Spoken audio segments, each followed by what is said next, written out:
Hi.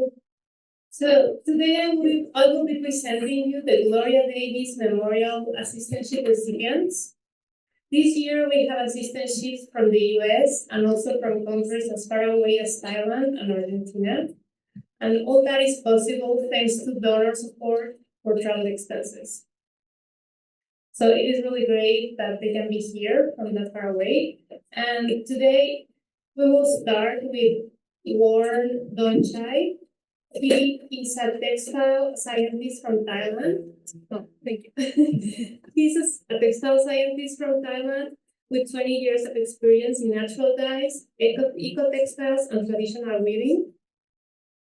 He holds a PhD in applied chemistry and founded Warren Eco Creation to develop sustainable textiles and support local communities through education and innovation.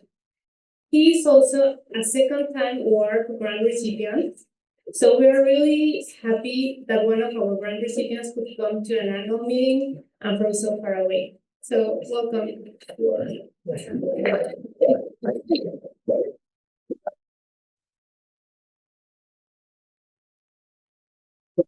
Good afternoon, everyone. It's such a pleasure, and I'm so happy to be here. My name is Wanda Chai, and I'm natural dye and textile researcher, consultant, and also entrepreneur from Thailand.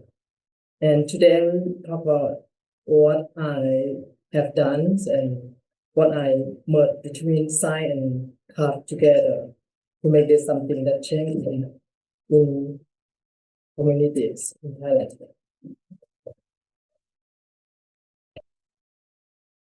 Okay. I have just finished my PhD in applied chemistry at Metro University. My dissertation is focused on eco-friendly textile innovations, and I do the research about to do the use technique that they use encapsulation, synthesis the tiny micro capsule that cap essential oil that can provide the essence and also mosquito repellents and antibacterial. Yes, and not this is the part of my class, my study, but my experience started in 2002 when I finished my bachelor degree and I working as an assistant researcher with a project that we research on traditional textile on natural dye process and then use the scientific method to solve the problem on quality and find out with the method that can improve the quality of natural dye in Thailand. By the that project, we have to finish our project by technology transfer. We have to do a workshop with a weaving group in the northern of Thailand. That's why I have got the experience on natural dye on scientific way and also got a skill on how to working with the weaver in the northern of Thailand. Yes. Yes. And the thing that I working on natural dye, I working on both natural dye and indigo. Also, I try to working on find new material on natural dye and develop the machines that can fit on the cottage like industrial use to improve the quality, such as indigo machine that you working on the indigo production, and we do the research and development on natural dyeing process and textile product. And by the workshop that we have done, I purchased the dyeing handbooks and also the curriculum on textile in the local school. This is the one of my research that I have done on my master degree. I found this cherry of this plant's name Philodendron calyosums in the remote area on the highest mountain in Thailand. And the Hill tribe in that village, they used to dye in the cotton to get the color, the kind of, how say, turquoise color, something like that. So for my master degree, I extract the color from this plant and dyeing on the cotton by use the variety of models and study on the chemical structure. This is the method that I use, chromatography method to separate the color blend that I extract from the plants, and we found in that the color that from that plants has the two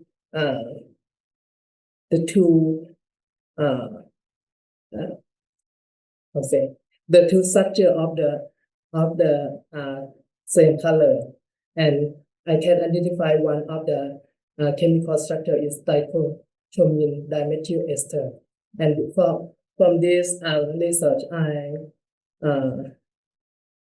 has present at the American Chemical Society meeting in 2008 at Philadelphia.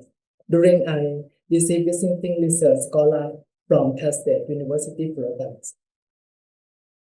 And also, we have developed the machine and textile for textile cottage industry, such as the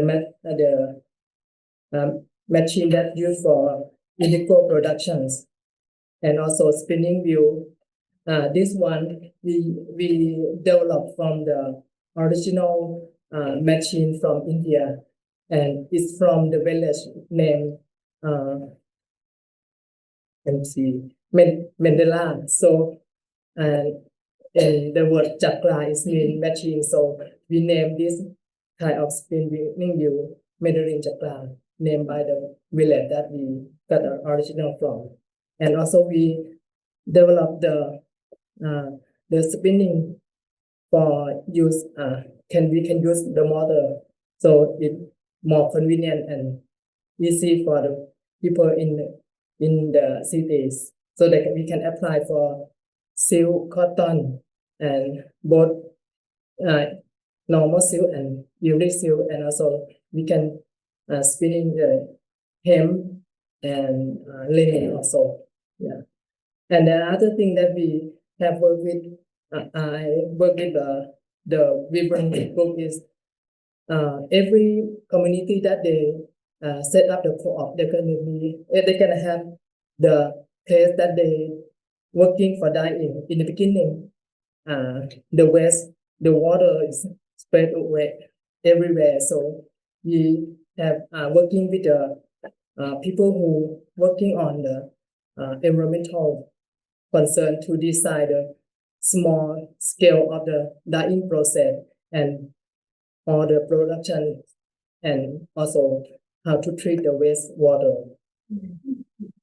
So now there are for this model is used in everywhere in the north of Thailand, and we have about 10 weaving center that kind of model that people can come and learn about this process. And we're working on not just for natural dye, we're working on the national fiber, such as uric silk, the silk that a short fiber silk, and we feed them with cassava leaf or castor oil leaf. And this kind of silk, we didn't have to boil them. We can cut them, and yeah, let the pupa will be the butterfly. Yeah, and hand spun cotton also. And for the hemp, we have the hemp project that I work with Royal project. We work with the hill tribe in the remote area, and also banana and pineapple fiber that mostly we try to promote the low impact and eco fiber process, minimum water and chemical usage in the preparations, and also integrate the local biodiversity by use the fiber that they can source it in their local community. By the banana and pineapple fiber, I'm thankful for the work that provide textile artisan grants in 2023 that we can have this machine. From that grant, I adjust and approve this machine to be used for both different kind of plants is banana and pineapple. And from this model, I do the workshop with the other village nearby the Mekong River that village. They grow a lot of pineapple, so I let them borrow the machine for 3 months for them to practice, and they do the prototype product. After that, we write a project to get a grant from Thailand National Innovation Institute that we got a grant for make another 2 machine for that village. Thank you. And this photo, this is the collection, the last collection that we weaving the fabric from that village.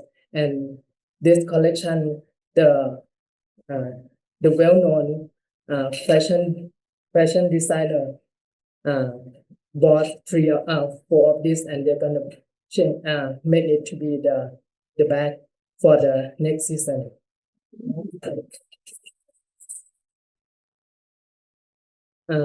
Based on the community center project, I involved with about community-based project over 20 projects initiated across northern Thailand, and partner with organizations, 15 organizations, including local government, non-government, and artisan community, business, and university.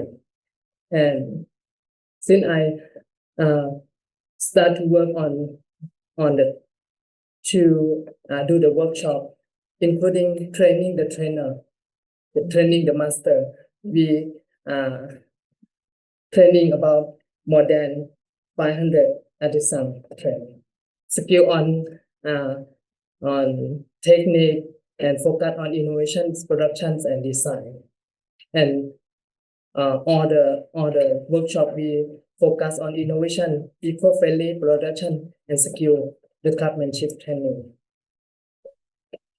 And we do a lot of workshop on silk, hemp, cotton, natural fiber, indigo dyeing, natural dyeing, and eco-printing technique. I do the skill development, consulting, and training for all kind of participants, entrepreneurs, students, community group, and many. And also the production, the model implemented, like I said in the beginning, we developed the learning center for the household scale dyeing model that people can come and learn, and also use that place for productions, including my house also. This is a photo that from my workshop. I have give a talk at the university, a group of textile, and in the remote area, we working under the tree, working with the children, whatever, and both spinning, dyeing, and eco-printing. Yes, and this is the how to say the picture from what I have done. Yes, this also. The one thing that I love is when we hang the cotton or fiber over after dyeing, and people in the village who didn't involve in the beginning come and take a look, and the old people come and touch, and I can see the happy face on the and remind something that is already gone. And the young people then come and I invite the local school to come, and the kids have question, and sometimes they would like to use it for their science projects and things like that. Yeah. Also, we are working with the two school for create the curriculum for the how to say grade 1 to 6. Yeah. And in 2019, I started One Eco Creations to promote the science, sustainability, and craft together.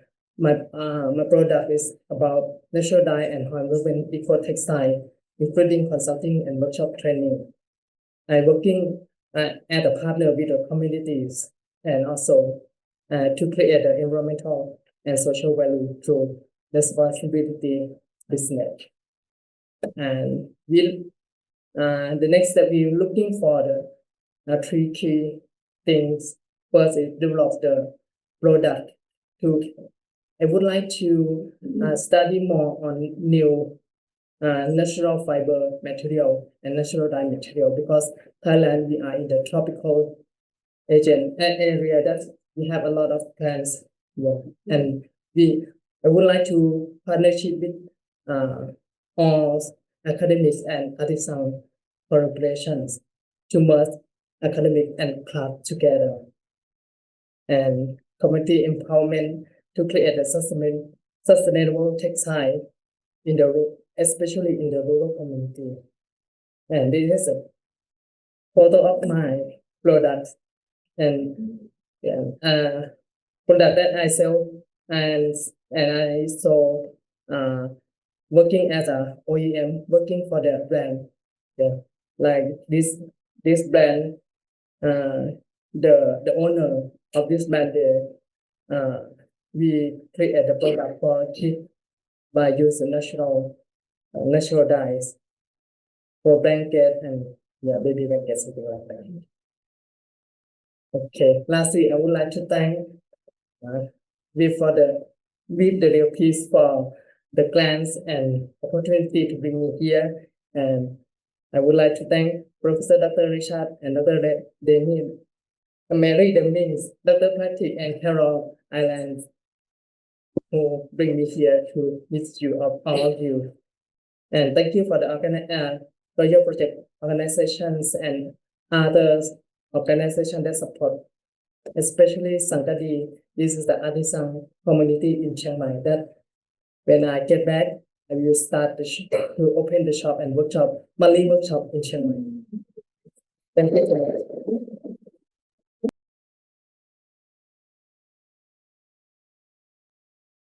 Thank you. Our second assistantship is Pamela Palmer. She began weaving in the 80s and built a career creating table linens and wearables. Her true passion lies in making visually striking woven art with subtle social commentary and unexpected materials. Hi, everyone. I'm Pamela Palma, and I am the accidental weaver. So, like many of you, I started my textile journey as a really small child. I used to watch my mother, my grandmother, my aunts knit up these fabulous things out of just a ball of yarn and a couple of sticks, and I had to learn how to do it. I was only maybe 4 or 5 years old, and I begged to have them teach me, and my grandmother finally did. And so I made a scarf for my doll. It's long gone, I'm sorry to say, but is the slide up now? Yeah. So, but the first thing I learned how to sew was, I'm gonna just leave this there. I said to my grandmother one day, what's the matter? Oh, okay. Okay, so my grandmother did a lot of hand sewing and machine sewing and embroidery and stuff. And I said to her one day, you know, Grandma, a pair of pants is really only a W with the points cut off. And I want to make some for my doll. And so she looked at me like, I'm like, really? So she gave me a piece of fabric and a needle and thread, and I made Betsy Wetsy's trousers that you see up here. So I couldn't have been very old because I was playing with baby dolls. So as fate would have it, my mother stashed them in the attic, and I found them like 30 years later or so. So I still have them. And in recent history, I took them out and washed them and pressed them and got some of the stains off. And so they didn't really look quite that nice until I ironed them. But anyway, so fast forward through my whole childhood and into my high school years, I was knitting and sewing and embroidering. I didn't really learn how to sew until 7th grade, home ec, and we had to learn how to sew on a machine. So I got a simplicity pattern, made a denim wraparound skirt. I was so proud of that. And then after that, I was just off and running, sewing. And then in high school, I also added more knitting to my pastimes. And I designed, without a pattern, I just made this up myself. Do you remember the tennis sweaters were really popular in the 1960s? And so everybody was wearing them. And we didn't really have a lot of money. So I decided I would just make one. And so I learned how to do the cable stitch and just made up the pattern, did the armholes, the whole bit, made sleeves, and wore that proudly through my high school years. So let's see, moving forward again, in my 20s, I moved to New Mexico and I was doing pottery. I had 3 opportunities while I lived there to learn how to weave from people who said, you're so good with textiles, you should really try this. And I was like, no, I have a little kid, I've got a man, I've got a house, I've got a garden, I'm doing pottery. I don't want to learn another thing. Plus weaving just looks so complicated. So I turned down 3 opportunities to weave and just went about my life. Now in my 30s, I went back to college and decided that I wanted to design a fashion line. And I wanted to print my own fabric and design my fashion line. And so I enrolled in this program in a university in Buffalo, New York. And I guess I didn't look at the fine print because the first class I had to take was called Design in Fibers, and it was weaving. So why isn't this moving? Space one.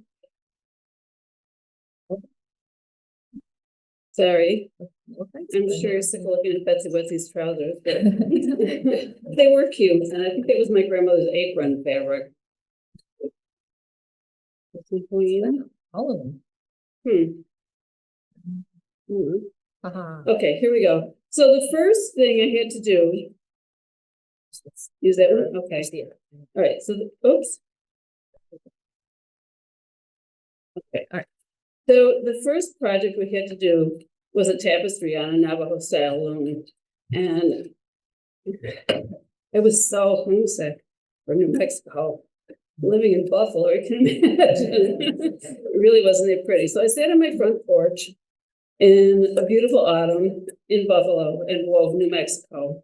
And this is Cabazon, which is like a sacred place somewhere in the Four Corners region. So I still have that one. And then, no, this one's not working. What? I need tech help. Maybe you should just stay here.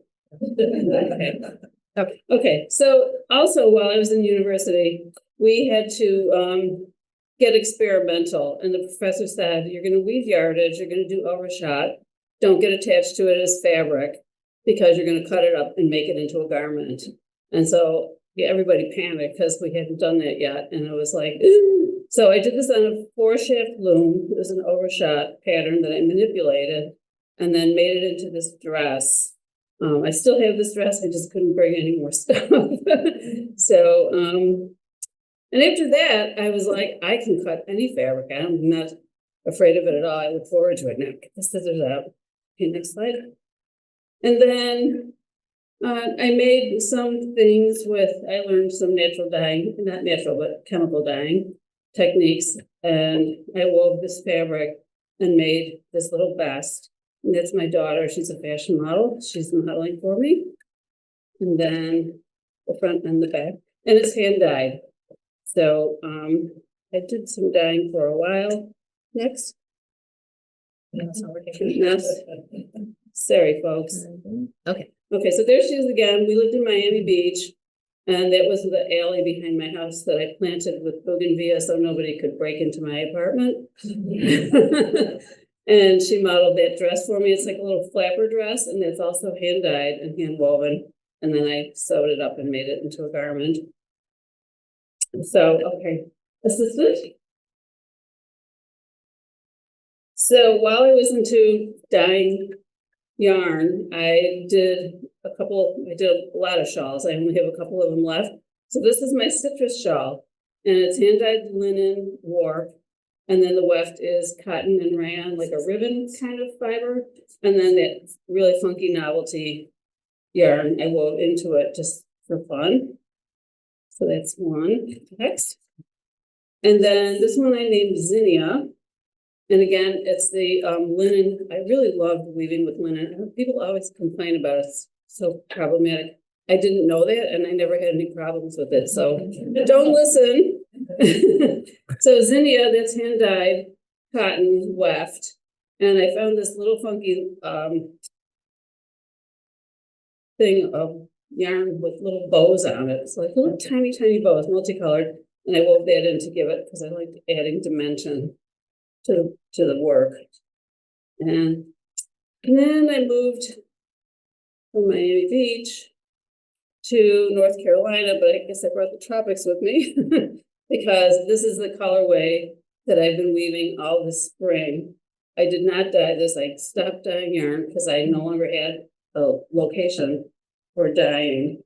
So from that, I started weaving table linens and towels. I was weaving them as towels, and people were like, "Oh, that's too nice. I can never use it for a towel." I'm like, "Well, put it on your table." So now they're table linens.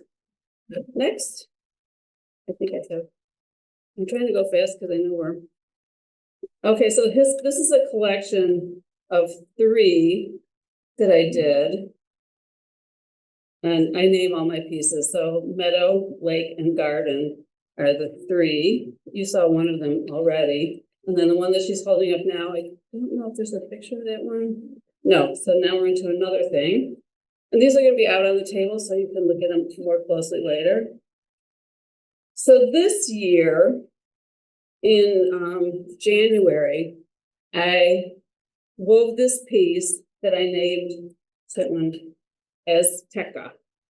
I was entering it into the Silver Arts competition in North Carolina. I don't know if any of you know about it, and I can tell you later, but I wanted to weave something that was going to be really eye-catching so that the judges would gravitate towards it, and so that they would I also wanted it to be a little bit traditional because it's North Carolina.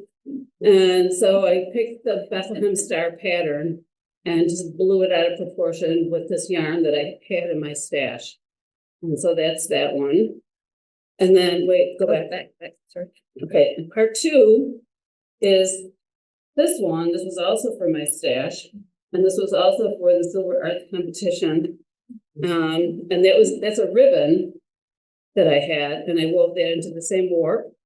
And it's the Star of Bethlehem. But you can see how different it is just by using the different yarn. And so these 2 pieces won silver and gold. Yeah. The one on the left is gold, and the one on the right is silver. Okay, next. All right, I didn't bring these because they're framed and they're heavy and they're big, but while I was new out of continuity, but in Miami Beach, I came across somebody who worked for the Federal Reserve Bank, and we were talking about artsy things, and she offered me a bale of shredded $100 bills. It's going around, is it? It's back there. Yeah, please pass it around so everybody can see it. You can take some pieces if you want. I have a lot of it. Seems like, unlike my bank account, it seems like the more I use, the bigger the bale. gets, so anyway, so I thought this is great for social commentary because I lived in Miami Beach and it's kind of the scam capital of the universe, or at least it was then. There was so much corruption, and that was the tail end of the cocaine cowboy era. And so I wove these two pieces, the one on the left, the dark one, I named Dirty Money, and I used trash bags and lots and lots and lots of $100 bills because I had this whole bale. And then the one on the right, I called Tied Up in Red Tape, and those are hazmat bags, the red ones, and I wove those. They're sort of conceptual, but social commentary at the same time. So that's what that is. And then, let's see, next. Okay, these I did not bring at all. But moving right along, I got so fascinated with working with money. Then I found historic reproductions of currencies. And so the left-hand one is the something Planters Loan Association. I don't remember which state. And up on the top are the slaves picking cotton. And so I thought, okay. And also I used some actual currency from Costa Rica, 50 colones, which was worth about 20 cents, or 2 cents rather at the time. So I thought I can cut this up and weave it because, first of all, I'm not going back to Costa Rica. And second of all, it doesn't really have a whole lot of value. So I wove it into the piece, and the yarn is some of my hand-dyed yarn for my stash. And so I called this money laundry with a Y, and I wove the money right in there. Made them into like little dresses and hung them on the line. And the one on the right, state of Florida, again, there's slave activity of cotton. The one on the bottom, Bank of St. John's. I did not know that we grew cotton in Florida, but apparently they did.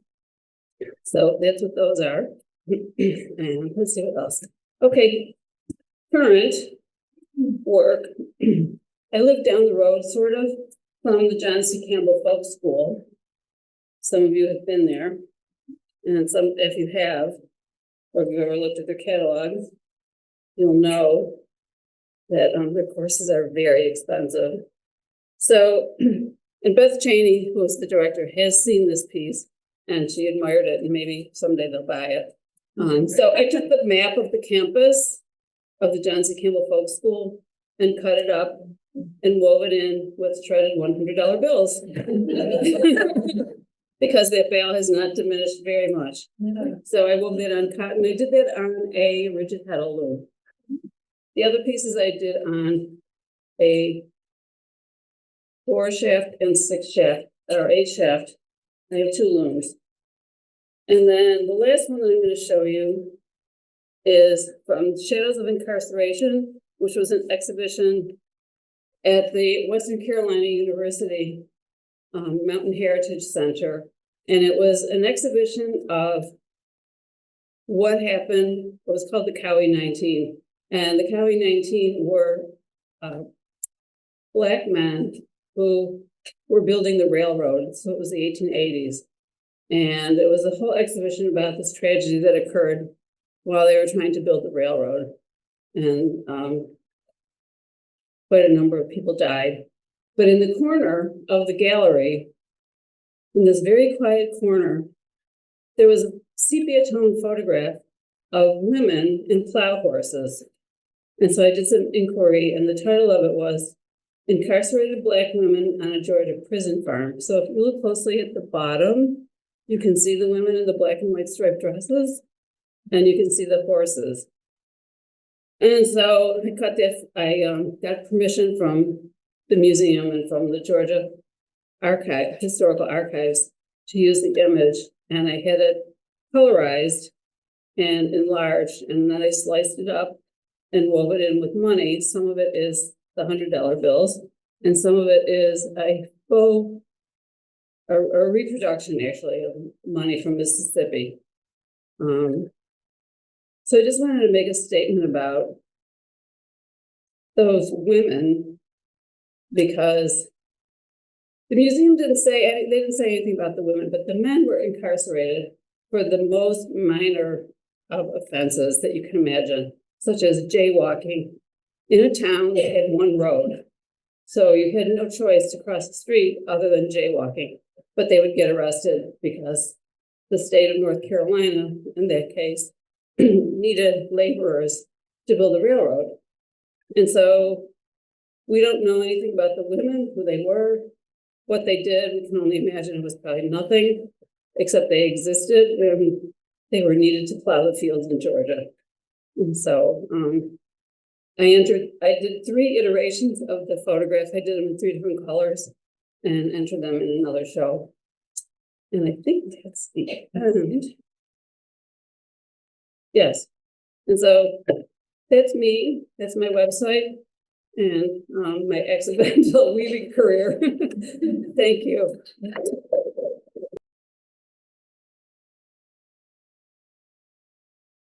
Thank you, Bob. Thank you. Our third assistantship is Vanina Bujalter. She's an award-winning second-generation weaver based in Buenos Aires, Argentina. She studied under her mother, Mimi Bujalter, and has exhibited and taught internationally. Her work is in collections worldwide, and she has earned multiple honors. Hello, hi everyone. Please, before my presentation, let me say that I feel very grateful to be able to be here with you. I want to thank the members of the board for giving me this opportunity, and especially I want to thank 2 persons here, Susan Goldman, for her support, generosity, and friendship. Susan there. Susan, without you, this wonderful trip would have been impossible. And my dearest friend, Deborah Chandler, for showing me a different point of view within the world of handmade textiles, which involves not only being in our own studios, creating and weaving, but also how to contribute to building a better world, even with all the obstacles that come along the way, and helping others. So I'm happy to belong to this tribe. And some things are forever. So now I will start with my presentation. I've heard here there are many stories about mother and daughters, and I'm not going to the difference. I was born in Buenos Aires, Argentina. I learned to weave with my mother, Mimi Bujalter. You can see her there. She is one of the figures of the contemporary Argentine textile art movement.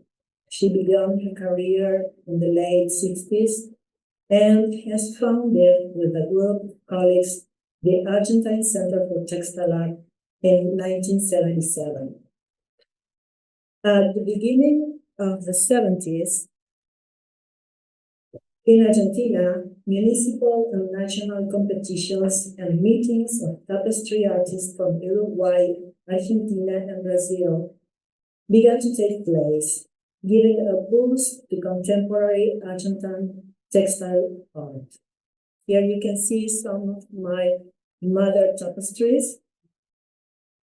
She's the textile artist. I am a weaver. So I grew up surrounded by threads, wool, looms, textile exhibitions, and in an environment where I could feel from a very young age the love for art, and particularly for textiles. From the age of 10, with the help of my mother, I began to experiment with a small frame that my father had made for my sister and me. And since then, I have been weaving all these years. This is one of my first samples. Techniques that my mother taught me that are based in her learning with Uruguayan master weaver Ernesto Arostegui. I encourage you to look for him, for his work through internet because it's incredible. I started teaching textile techniques at the age of 19, at the beginning of the 80s, at the Jose Hernandez Popular Art Museum in Buenos Aires. And there I was in charge of the traditional, modern, and experimental tapestry classes. Here you can see me there. Here. When I was young and beautiful, giving classes. And at the same time, those years, I started the Faculty of Psychology, the university. So the two activities, studying and teaching, coexisted for a few years until I graduated. Then I decided that my life was going to be focused on textile art and crafts. A few years later, I began to make my own pieces. I began to present my work in competitions and exhibitions.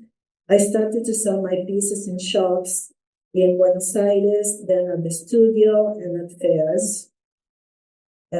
You can see me in a fair here in Buenos Aires with my pieces. And here, a booth in the street in a very touristic neighborhood named San Telmo in Buenos Aires. And at the beginning, I used to apply tapestry techniques on my pieces. Here you can see some of them. These are tapestry techniques. And then I started to mix them with rigid halo looms and four-shaft loom techniques.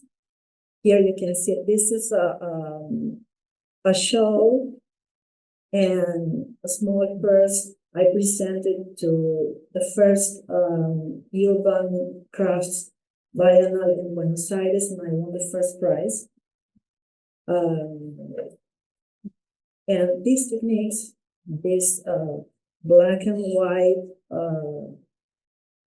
lines are one of the techniques that I learned from my mother, and she learned from the Uruguayan master weaver I told you before. Then it came the time to explore more techniques and materials and novelty yarns. You can see some of my pieces, just plain weave, woven in rigid halo looms, but with different yarns. Here you can see an inlay with a background of plain weave. To using ribbons and other materials. And then in 2010, I started to apply beads, metal pieces, natural stones in textile jewelry pieces. And with this work, I joined a very interesting movement in Argentina on textile jewelry. You can see here some of my works.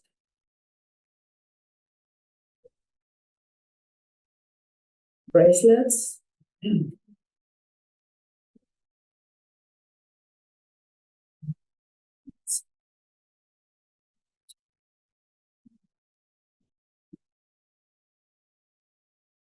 I really love to experiment. I do a lot of research, I study, and I discover new elements that lead me to create my own techniques and designs. Here, I'm going to show you some of these pieces. This is a necklace that unfortunately was stolen from an exhibition. I never again knew about this piece. It was exhibited in our. It was a national celebration of our. Somebody has to help me with Spanish. El bicentenario de Argentina, el bicentenario de la independencia argentina. Yes, exactly. Well, here you can see the weaving process of the sash that obtained the UNESCO Seal of Excellence in 2010. This is the process. I used a twill.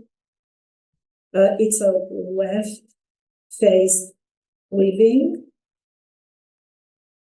And here you can see the final piece, the piece finished. I weave scarves and shawls and ponchos too, and I have also ventured into the study of the tubular technique of pampa girdles, very traditional in our country. The Mapuche technique. Mapuches are First Nations community, which is very popular in Argentina. It's something like a double weaving, but woven in a vertical loom. And 2 years ago, I started to explore HF designs, and now I focus my work on my new formal loom.